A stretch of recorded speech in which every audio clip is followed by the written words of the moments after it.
This year's series is hosting our sixth year of the Kaiser Family Medicine Residency series experience for the doctors who have just completed the first of their 3-year residency. There'll be 6 doctors participating. Today we have 3 of you guys. Um, this series experience is designed to give them a direct experience of a community-based organization who is working to improve the health of people and our community through food, and to help them better understand how community-based organizations can partner with them to support their patients' health and well-being. We want to welcome Jane, Molly, and Cody, and we want to ask them to share from some of their experiences. And we also have a few questions that we're going to go around and ask if anyone if anyone else has any questions.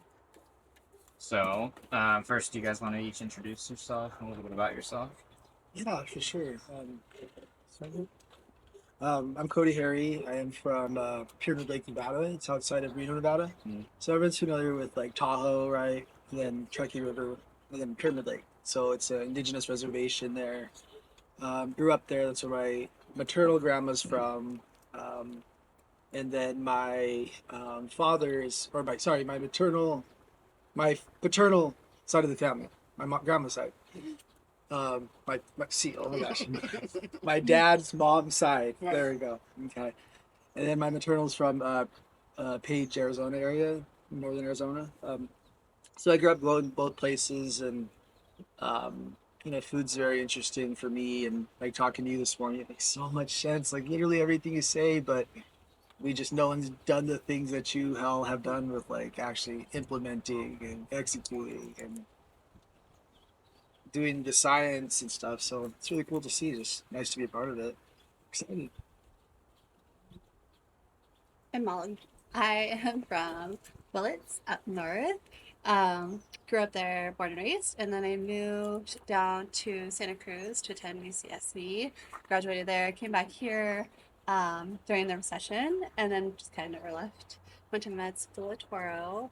I commuted from. What is Toro? It's on Mare Island. What? Yeah, Mare Island. Oh, okay. In Vallejo. So I just commuted from Grayton to Mare Island for 2 years, and then the pandemic happened, and I didn't have to do that anymore, which was great. You did med school from the computer? Yeah, most of it. Well, some of it. Yeah, the class below me did the majority of their things on the computer. But I only got pulled up on rotation, which was general surgery, which was fine. It's not it's not the most forgiving rotation, and I don't know. The experience did not really matter for my clinical practice. Um, I guess some things that drew me to medicine, I enjoy helping people. And I think that food as medicine is a very important topic. The majority of the diseases we see on both ends of the spectrum originate from food and dietary habits from an early age. And I have a big passion for trying to destroy corn syrup. It's in everything. Um, starting at formula, like most of our formulas have corn syrup solids in it, which is awful. Like Enfamil, Similac, all the formulas we push. Yeah, shoot. Yeah, it's awful. So that's kind of my passion project, and I really enjoy food, and yeah, I just feel like it's the foundation to health. Did you say the majority of diseases you see are genetic? Yeah, like a lifelong dietary. Especially for us, like, Yeah. Yeah, like diabetes. yeah, in primary care, I think it tends to be chronic diseases, and that's a accumulation of things, but diet is mixed. Genetic factors and then dietary factors. Just on the in the American population that we see is driven from diet and obesity and things like that. Hi, I'm Jane. I grew up in San Francisco. I we're still in the same like childhood home, so really didn't really go anywhere far from there. Went down to LA for college. Um, didn't really know. I like thought I wanted to do medicine, but at that time it was like very competitive, as I'm sure college applications now are. It's getting more and more competitive, and I think I was just like not sure whether committing to another 4 years was the right decision for me. So I came back when tech was really booming in SF, and did more operation work and like biotech stuff, and sitting behind a computer for like 40 hours a week, and just got really bored and felt not connected to my community. And so I was like, all right, I think this is a sign to just go back to medicine and work with people. So I ended up in Pennsylvania for med school, and lived in New York for a bit while I was doing my rotations out there. So all over the place, and then came back here because it's just sunnier, no snow, um, just better. This is the better coast for sure.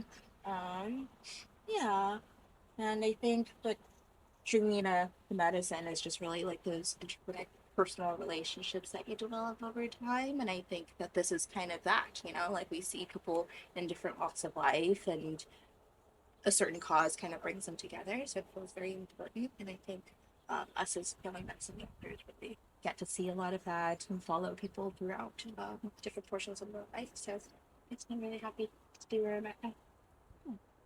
I think you all kind of touched on it a bit, but can you guys each share why you became a doctor, and specifically like if there's a moment that really was the turning point that was like this is what yeah. I don't think for me there was ever like a moment, and honestly, I was always, I always want to say 'cause I want to help people, right? It should be a big good reason, but I think like kind of how it started is just always like doing sports and stuff and competitive with your friends, and then you're like, oh, it's what's hard, something hard to do, and then just medicine, science was kind of a thing. So, but then after that, it kind of grew into like, oh, I actually really do like this. Oh, wow, I get to like work on big projects for the community. Oh, I get to like help someone really um, in a big way, like literally save their life or literally help their family or something, and like huge. You're like, wow, I just did something huge today. So I think that's been important, and then just also helping my community. We don't have our own indigenous doctors like at Pyramid Lake, so I wanted to be that person. Um, and Navajo Nation, we have a lot of indigenous Navajo doctors, but Pyramid Lake we don't. So I just felt that was some way that's really important for me to contribute to the communal good. Um, in our culture, everything's really community based and very um, not individualistic. So it's kind of like, how are you going to contribute is like kind of the goal in life. So just naturally fell into place like that, and it's worked out beautifully. As the things I get to do, the things I get to contribute to, be a part of. But no one point where it's like, that.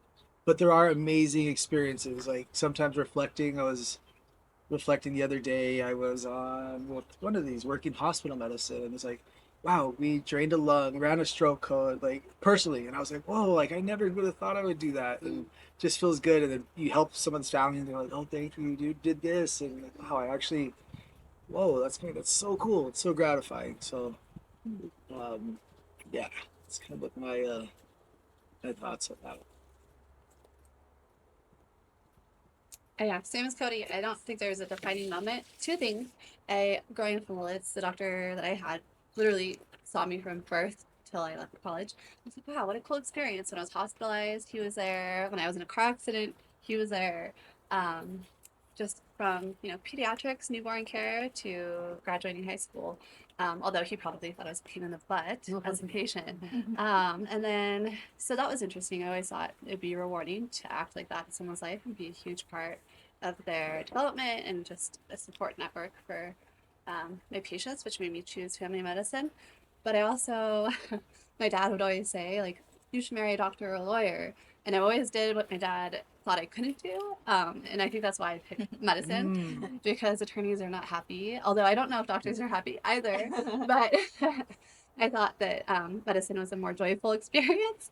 So I chose medicine, and I really liked anatomy. The human body is fascinating, and it came easy. So I chose the path that was like the most direct and with the least resistance. Um, and then we specifically are osteopaths. No, MD. You're osteopath? I'm empty. MD. Okay. Which has, I think, a little bit more training in the physiology and anatomy of the body, and with some hands-on manipulative therapy. And I thought that that was a really great skill to have in a rural setting if I go back to practice in rural setting to help patients, with pain or migraines or other things in the moment, and not just have a pill or a recommendation for them to go do, but you're actually manipulating something for them right there in the immediate presence. So, yeah, it's kind of, I don't know if that makes sense, but here I am.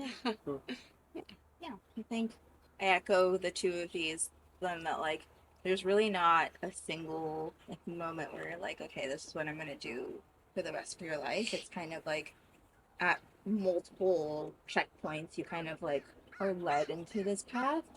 I think when I was younger I definitely thought about it a lot because I come from an immigrant family. Stability is a huge part of immigrant families who had to like really build themselves up in a community, and so like a stable job like a lawyer, a doctor, I don't even know, accountant, like all those big engineering now, software engineering now. But one of those that you don't really have to um, worry about your job prospects in the future was definitely like something I like wanted, and I think that is what led me to like want to do medicine in the first place. But I think later on, once I was like working and had a little more stability like outside of medicine, I still wanted kind of like that fulfillment in life. And I think at different points you want different things, but at that point I just didn't feel like I was making a difference, uh, or you couldn't see the difference I was making in work, and I wished I could see it more directly. And I think um, medicine, just like you talk to people all day and you kind of see what happens in their life, and so it does, it's very direct, like you can see things change like in front of your eyes, and you really do um, help people. So I think that's what drew me to it. And it's just fun. It's fun, like knowing people, like just talking to people all the time, especially in family medicine. Like um we like see our patients over so long that it's kind of more of a like family relationship than kind of just talking about medicine. So that part's also I know kind of the pathway to becoming a doctor could be very extensive, and it is very extensive. Um, can you guys describe like the how there are any obstacles or parts of your education and getting to that education that stand out for you? Yeah, I mean, I think just generally the path to medicine is long, right? You do 4 years of undergraduate college or more, depending on what you go into. You got to take classes that are conducive to a science degree. So when you graduate, you probably have to take some anatomy and biochemistry, and on top of that, right? Then you got to be competitive and all that. Then you got to do extra stuff. Then you have to be disciplined. You have to do just all the things that come with it. Then you go to medical school, um, and I think there it's once you get into medical school, it's still competitive, but it's more of like um, more supportive, right, with your peers. I'd say you're all trying to get through it together. She's like, no. I went to a different type of school, I think, though. Ours was 50, 60 people, 60 people, and is really supportive. It was state University of Nevada, Reno School of Medicine. So there, it's like really supportive resources. They help you do everything. You're just trying to survive. You're against yourself. But I think, yeah. So I mean, that's generally what everyone. But then in medicine, there's what are like disadvantaged folks, women, for example, minorities, poor, um, any other challenges. So then uh, pair that with the hard process of getting in, and then that's, I think that we could all speak to those as being females and them having to prove themselves or, be better at things than because of history. Me as a minority, coming from a low income, single income, or single parent family. So all those things type are like play into it as well. Um, so like those are the things I think of, but like I don't know. I think medical associations are pretty well. Um, they're thinking about those things right now. So it's creating a good diverse patient population because like yeah, I mean black folks are treated better by black doctors, or a Navajo doctor or Navajo patient's going to be treated by better by a Navajo patient because we speak the same language, we have the same culture, and it's just well established. So that's why there's a big push to have like varied doctors that look like everyone, that represent the population instead of just the majority. So How long is made it? 4 years. So 4 years undergraduate, 4 years. And then And then 3 to 10 years, depending on what specialty you go to. I don't know, like, probably brain surgeon goes like 10, 8, 9, I don't know, And then extra, there's, extra like, years. do fellowship after fellowship to specialize. Or loan after loan after loan. Oh Yes. yeah. Well, the loan stops. You just get paid. The interest Really, yeah. Oh yeah, the interest doesn't, and you don't get Oh. paid enough to pay your loans off. So the only time you're accumulating the debt is in medical school, but it takes a long time. Hey, we're not accumulating debt during residency. Are you accumulating debt in business? if Are you're getting we? paid, Oh, the rest interest debt is what I'm thinking of. Yeah, yeah. Oh, I see what you mean. But you're not like you don't. not- You're Actually- getting, we're getting, we're on getting your paid. Actually, I am Yes. accumulating debt. Yeah. Now that I think about it. We're in a 3-year residency program, so the shortest is 3 years. Running, you also like to touch on kind of the struggles of medical school, or specifically anything that's kind of been a setback. The majority of the struggle or the defining thing for me was financial. I don't know. If you think about how much money now medical schools, you should anticipate that you'll have $500,000 in student loans if you graduated today. Plus, the interest rate on student loans now for the next year is 9%, which is ridiculous and makes me sick. So that's a huge burden, obstacle for the majority of people who are not in that position to afford things like that, especially if you fail out of med school, which happens. I've had friends and other people who have failed out of med school and now still owe like 200,000, 300,000 in student loans, and now they have to go back to their biochem degree or their master's degree and make like $45 an hour or or $30 an hour.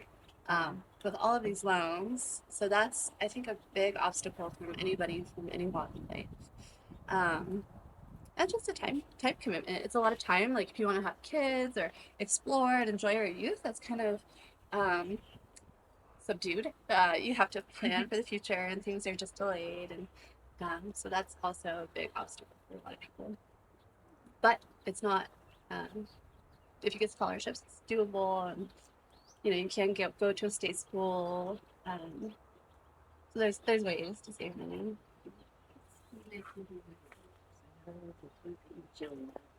She is 2.5, and I have a son who's 5.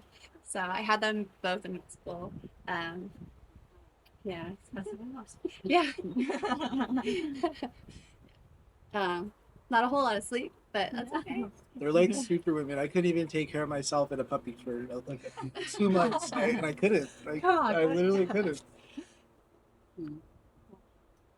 Definitely hard. Yeah. Time is also hard. Like I think you're just working so much that I feel like people spend their 20s really finding out who they are as people outside of their jobs, like what their hobbies are and like who they are as people, and they really discover themselves. And I think, like Molly was saying, we delay a lot of that gratification for a little later, and so I think that's the hard part. You feel like you've put in so much to your career, and you don't know who you are outside of your career a little bit because it's just so time consuming. So I think that's a challenge. On top of I think the finance and stuff is so the finance, the time, all that stuff. It's a lot.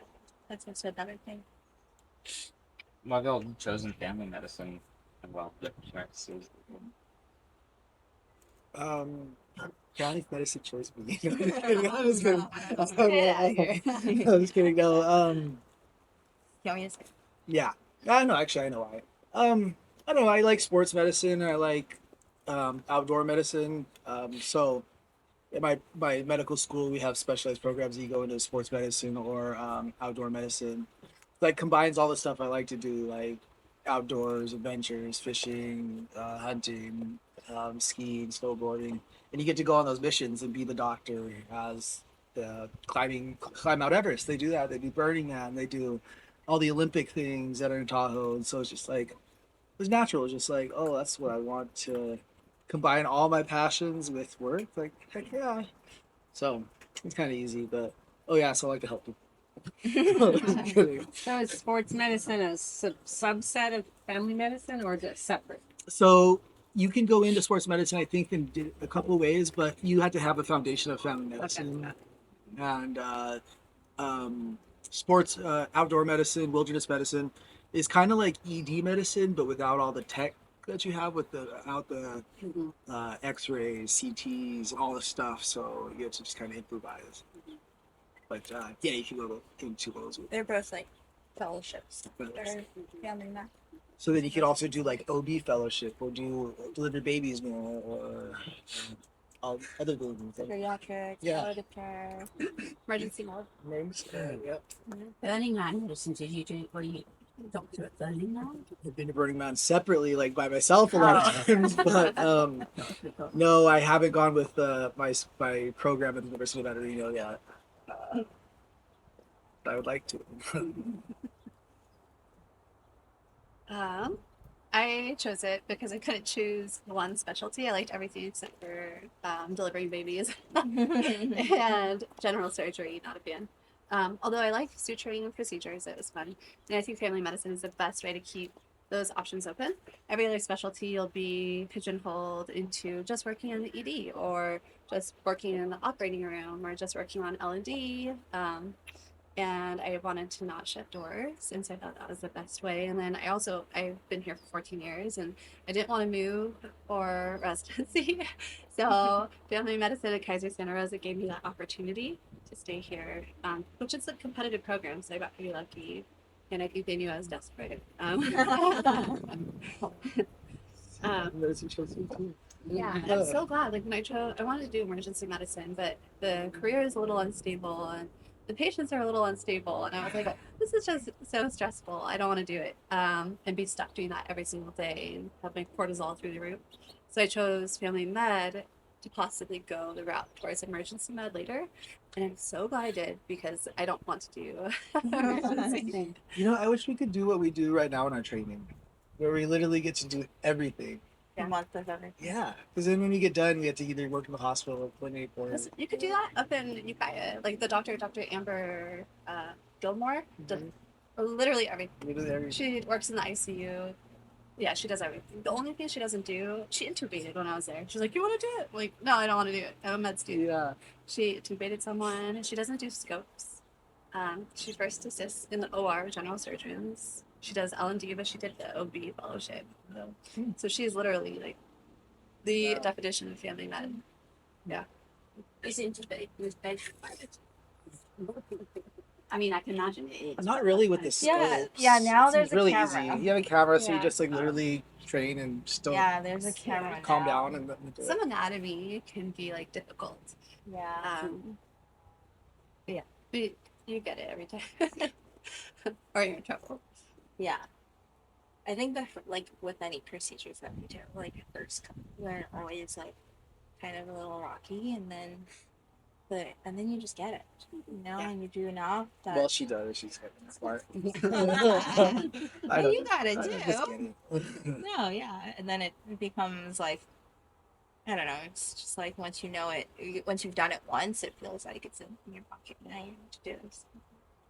But I think family medicine just has a lot of procedures, which is great. Like we work with our hands a lot, which is helpful in keeping kind of like the ability to keep this career for a long period of time, right? We're expected to work for like next like 30 years, 50 years. 50 years, I don't know how long. Yeah, and you have to kind of keep your job interesting, and I think a lot of specialists do the same thing every single day, and we are very lucky in that we can work in various environments and do all these different procedures like gynecology, put in IUDs, deliver babies so greatly, literally delivering a baby, being in the hospital, running codes, like all this different stuff. That's really fun. Yeah, suturing is also fun. So all these different things in family medicine, it's just like a good combination of everything.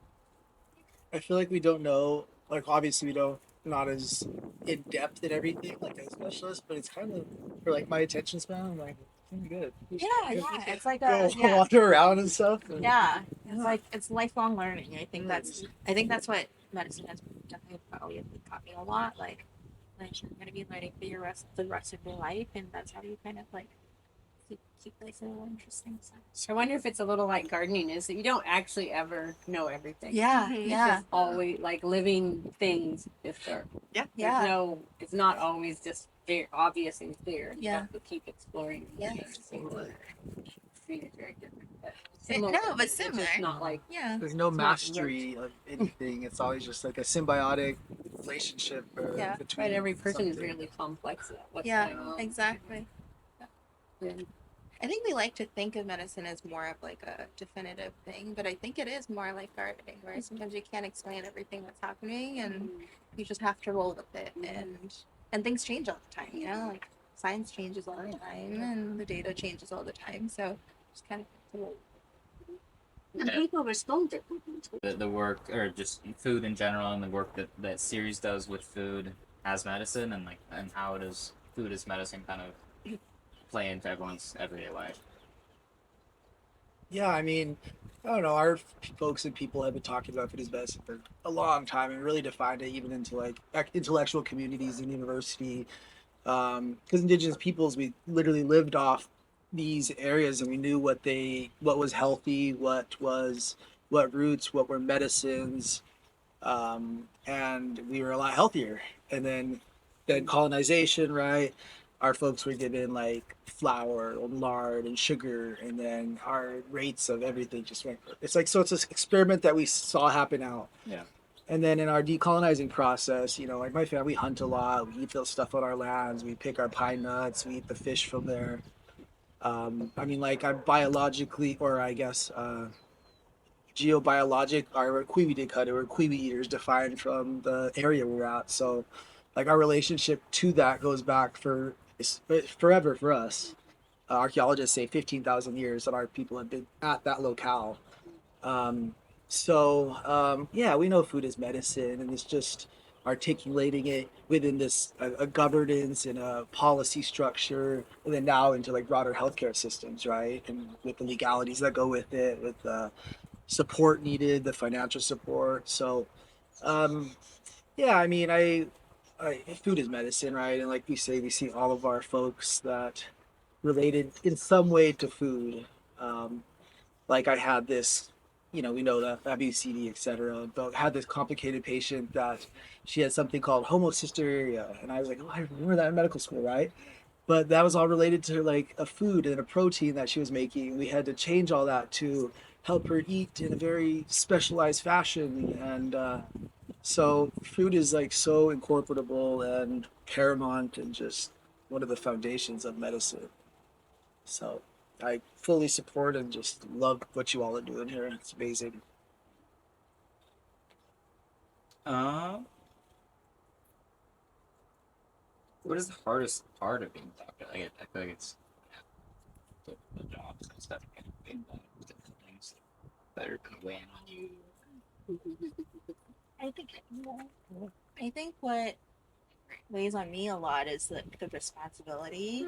Um, it's a very fulfilling job because you do have this responsibility, but it's hard to sometimes like shut off a little bit and not think about the people, because obviously it takes a lot of like care and like empathy to really be a great physician, but at the same time it does kind of make you a little worn down because you're spreading yourself between all these different people and like constantly thinking about them, and um, yeah, I think that's what's challenging, keeping that balance of protecting your own health and kind of helping everyone else around you. Is there a fair amount of like also thinking like I know with my job at least it's like I think about my liability while I'm like if I'm not technically trained in something specific, Yeah. like if I do that thing and it works out poorly, then that person could sue me or could something like that Yeah. could happen. But Yeah. it's like that training, like I don't have that training, but I know that I'm supposed to do that thing. Yeah. Is that kind of What can similar? do that? Yeah. All those people eat the wasps. Get eaten by the wasps. What do you do? Well, I for work work? as a zipline guide, and so like there's Yeah, certain, yeah. like things that I know how to do, like sure, like CPR.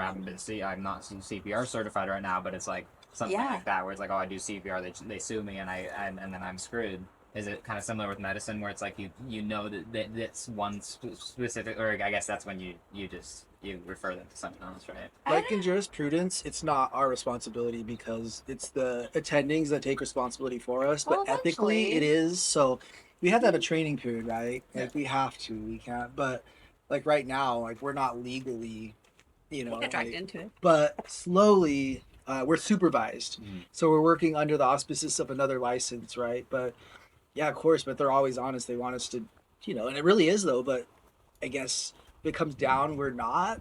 But until 1 year, right? And then we will be all on our own. Yeah, yeah. But We still assume some oh, responsibility. you We would still totally get do. dragged. Ethically, oh yeah, we would. There is a lot of responsibility. It's hard. Yeah, that's true. Very true. And I do think that now with like medicine being just like there's so much medicine on the internet and access like is great in terms of like reading your own charts and reading your own data and like reading all this stuff, but I think it creates more of this like litigious type of environment where people are reading our notes really carefully and kind of really nitpicking on exactly what we say. And so people talk about like defensive medicine all the time, how like we as a society spend so much money on healthcare that like compared to a lot of other nations, but it's because we have to kind of cover our own butts, and like if we miss something, it's not it's on us. And so we end up ordering a lot of tests that are kind of unnecessary or biopsies that are unnecessary sometimes because we don't want to be sued. So it is a very fine balance, and I feel like yeah, I don't know. There's no fix to it. It's Okay. just in our notes, we're covering our butts for stupid things, right? Yeah, Just like we're that like, we- oh, like- we have to write about this. Yeah, you have to because write exactly Also this thought wording. about blah blah blah, and they're gonna change the wording and stuff. So Yeah, and then the patient sees that and they get psyched out about 50 Yeah. different things that they see on the internet because they looked up that one. It's like, Yeah, Yeah, exactly. Yeah, yeah. And now like lab tests are readable by like everybody, and so it's hard to like have to like explain every single thing, and yeah, it's context. Yeah, no, what was that? not Not everybody. every- Oh, Yeah, yeah. I wish some people just trust us. Yeah, yeah, it is very different. Like I think, like a couple, maybe like 50 years ago, I think there was more of this like trust in your physician, and now it's more of like a. I think This is a what I shared read. decision. Yeah, this is Yeah. what I read. This is what I think I need. This Can is you what order I it for- have. I know this. Yeah, yeah. But honestly, like patients are some of the best advocates for themselves They are, sometimes, they are. and they know their bodies well, and sometimes they do the research that we didn't even have the time to do. So you gotta like listen to them, like, oh, good points. And then you have Yeah. the training and the Yeah. knowledge to figure it out with them. So that's like kind of the cool thing. Yeah. But it's that balance of oh wait, I didn't know that, so but let's not say that, or I don't know. Yeah. Yeah. And you can miss some things so easy. Totally. Like we were on pediatrics, Yeah. and there was a patient who had right lower quadrant pain. First it was like periumbilical, and then went to the right lower quadrant, which like textbook is appendicitis. She had no fever, and the next day she was eating, and she was fine. And I was like doing my exam. She had no rebound tenderness, no right lower quadrant tenderness. I had her get up out of bed and jump around. Then you're like, she's good. Yeah. And someone was like, I think she can go. Molly, do you still want to follow up on the ultrasound? Because they did an ultrasound, which is the diagnostic study for appendicitis. If you can find it, it's there. But they couldn't visualize the appendix. And I was like, yeah, I kind of want to just do it You because mean we they didn't couldn't see it. see it? They couldn't see it. They couldn't see it. But the patient looked just so well, like just so good. We almost sent her home, but I was like, let's do the ultrasound now, stat, and then we'll send her home. Sure enough, her appendix looked inflamed, and it looked like appendicitis, and we had to go down this whole rabbit hole. But her parents were like, yeah, you guys should have listened to her. Like, she's very stoic, and her pain tolerance is so high. And that just scared me. Like, you can't rely on a patient. Good find. You can't rely on a Intense, patient. Like, yeah. so it's terrifying. Yeah. But it's rewarding when you find something like that. You feel so good that you didn't send the patient home and they didn't come back septic or dead. Yeah. So that's nice. That's really nice, especially if it was a kid. Yeah. It is really hard. I would have though. sent him home. Because well, people don't like people, Yeah. people don't like present like how textbooks kind of Rowinski tells me if a kid can jump Shows up and down like that, Yeah, that's like the likelihood. Yeah, he don't said, trust "No, it. Don't, She was yeah. literally like jumping. Don't. Oh man. Yeah, there's more to the story. We should wrap Speaking up. of young people in medicine, just finally, do you have any advice for, again, I guess this shift is not really, usually it's a lot more teenagers, but like just for young people and going on in life, like what medical advice or what health advice in general would you give to someone our age? Keep doing the things you're doing, man. Eating like this and being out in nature and sun and part of the community and things will work out. I guess just my general advice to young people who are like new in their career and figuring out what they want. If you fail, it's totally fine. Like failure is part of the process. It's how you learn the most. And if you feel like you can't do it, you still should try. And if you fail, whatever. Nobody cares. Nobody's gonna remember that you messed up or made a mistake. And I just wish I had known that so much earlier. Not been so shy. Tried to continue.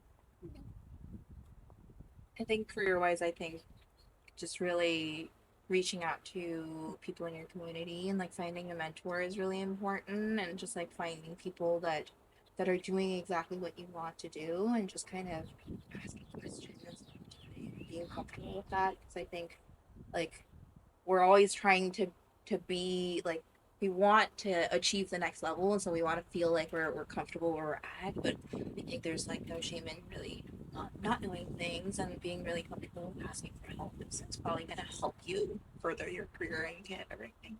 So I think that's really important. Thank you. Does anyone else have any quick questions? Thank you guys for Thank you, sir. fielding Yeah, all thank you those for- questions. yeah, It's, thank you so much for some great sharing. insight.